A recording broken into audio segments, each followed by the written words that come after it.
Hello, YouTube family. I'm back again. Been a while. Let's say Happy New Year's to you as we approach 2014. So glad that God blessed me to see this year. New things are going to occur in my ministry, in my life, and I'm so glad that God allowed me to see this year, another year again. I don't know about you, but I don't take it for granted when God begins to allow me to see another year. Um, as you know, and if you don't know, we started the year off the first Sunday of the month. We started off with a blizzard, as I call it, outside. It's a bunch of snow out there, but uh, I pressed my way through and went on to God's house. Pressed my way through to get to the house of the Lord.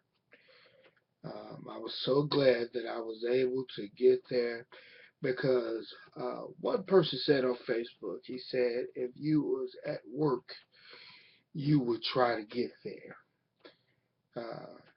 If you had to go to the grocery store, you would try to get there.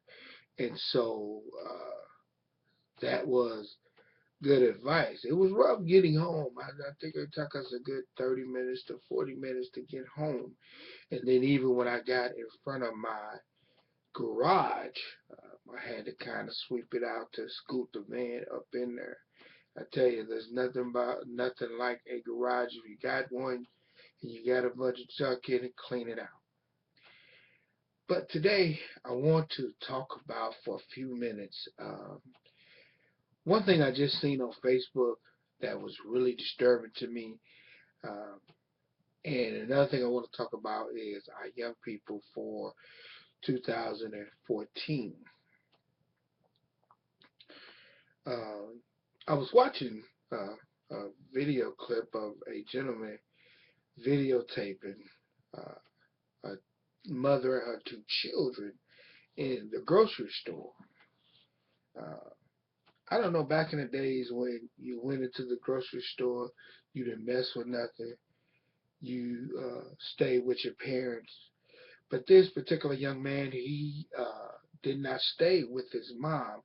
And the gentleman was videotaping. As he was videotaping, the young man was taking grapes out of the bag in the produce area and was eating them. And the gentleman finally said something to the young man. Then he went over and said something to the mother. As he begins to go over to the mother, after he talks to the mother goes over to talk to her son, and her son begins to go off on her. It got so bad that they end up physically touching each other, fighting each other, to the point the mother had a wig on, and the son pulled the wig off of her head and began to play with her wig. There was another young man, I don't know if I think he was her oldest son. He came up and he started pulling them apart. But the son and the daughter began to play with her wig, just doing all kinds of stuff inside the store. And it really was sad and disturbing that then the mother, she's destroying the store because she wants to get at the children. The buggy she had, it got turned over. She was kicking different stands that was in the way, and she was kicking them, and she was just doing all kinds of stuff, and the children were laughing at her. And it amazes me that how things have changed, that children think it's okay to disrespect, because I mean, he called her cuss words and he's telling, just going off on her. And I thought, the little sister was going to be better by helping the mother, but she was doing things too. And I believe that we need to get back to some of the old-fashioned things we used to do as parents. Number one, we can't be our children's friend. I've always told my children when I was growing up that uh, I'm not your friend. We can laugh, we can joke, we can have fun, but at the end of the day, uh, I'm still your father. And the thing that a lot of parents are doing now is that they're smoking with their children, they're drinking with their children, they're partying with their children, they're doing all these things with their children. But that needs to get back to the old-fashioned ways when the parents didn't do that. The adults went one way and the teenagers, the children, they went another way. But now it seems like the parents be kicking it with the children and the children kicking it with the parents. And then when the parent begins to try to get on them, they don't listen to them. They don't have respect. And then the other thing, we can't wait till our children are 16, 17 years old before we start getting on their case. From day one, you should be teaching your son or your daughter respect, at least for you and if you're married, dads in your life, dads ought to be teaching the children to respect the mom, and the mom ought to be teaching them some things too. You know, that's what it even says in the Bible that you need to honor your parents. You need to respect your parents. Disrespecting your parents, and this is not what the Bible says, but the Bible, what it says is that if you disrespect your parents, your day begin, your living begins to get shorter. So we have to learn how to teach our children. And then a lot of times these parents are too young. Their children, they are children themselves. They're teaching. They're trying to. A mom 16 years old, trying to teach their child something. Mom and parents, we got to realize these children ain't baby dolls. We just can't put them down and leave them there. We have to learn how to teach them things in life. Now that's your job. I don't care if you're 16, 17 years old. You have a responsibility now that you have to take care of your responsibility. I can remember back in the days there was a young lady that left her child with someone, and when they done that, things didn't work out the way that it should. Actually, it came out tragic. So we also have to learn who our children are around, who we let our children stay with, uh, who our children spend the night with. My daughter is 17 years old, but I still want to know where she is and who she's with. My child just can't be just out there with anybody. I need to know the parent name. I need to know the address. In case something happens to my child, I can tell authorities my child was here with this particular person. But a lot of times, parents don't do that. A lot of times in our school, our children have too many issues to the point they can't get their education. They can't get what they need at school because the parents some children got taken care of their brothers and sisters in the homes. I can't get to school because I remember one young man, he had to walk his brother to school. And just so happened I was standing there and I stopped him and I said, "Young man, where you going?" He said, "I take him to school." "How you gonna get there on foot?" And I began to stop him. And we got other arrangements for him. But we have to be as parents. Now once that they get grown and move out, that's different. But God has put something precious in your hand. God has put something precious in your life. He has put a son or a daughter, and God is wanting you to take care of your son and daughter, raise them the right way. Let them know that drugs are wrong. Let them know alcohol is wrong. Let them know that murder is wrong. Let them know that robbing and stealing is wrong. Let them know all these things. Because this is what God is requiring you as a parent to do. And raise them up in the church. You know, we allow our children to see so many things on TV. But have we ever showed our children the Bible? Have we ever prayed with our children? Have we ever took our children to God's house? Every child in this world needs covering. Because it's rough out here, people. It's rough out here. And so I pray for that mother that's going through with those children. Um, and the thing I want to leave with you today is young people. We got so many young people out here that needs help each and every single day.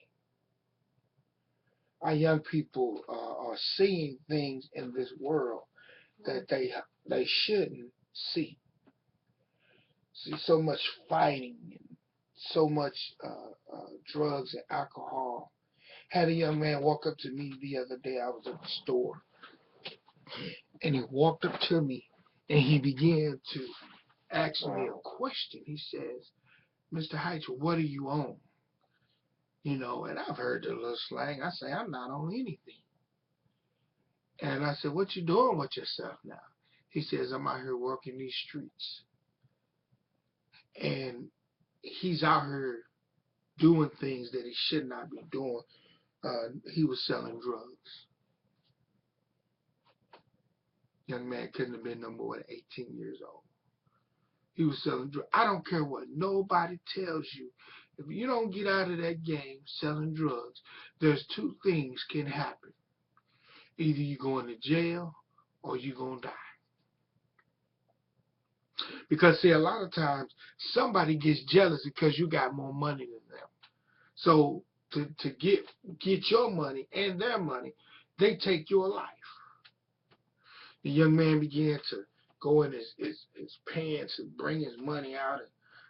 And he had drugs. I guess he thought that he could sell me some drugs, but that wasn't happening. That wasn't happening. And it saddens me that we got to learn how to love our young men and young women. Because if we don't learn how to love them, somebody else will. Somebody else will grab a hold to them. Some little boy will play like he love her until he get her pregnant and kick her to the curb. Mamas need to be mamas. Daddy needs to be daddies. Daddies start thinking that it's okay to go to prison and help raise these children the right way. I love to see a family that's together.